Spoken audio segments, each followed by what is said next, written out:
सकते हैं।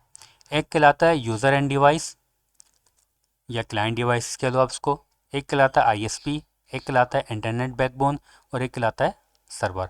अब इन चारों पार्ट को मैं वन बाय वन आपको एक्सप्लेन करूँगा।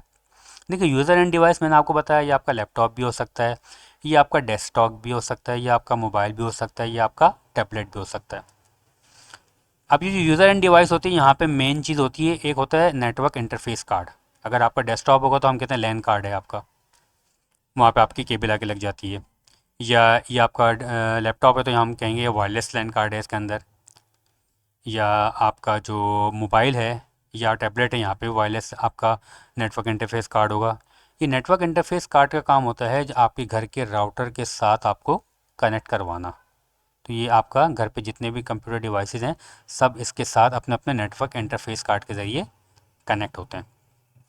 और आपके डिवाइसेस पे एक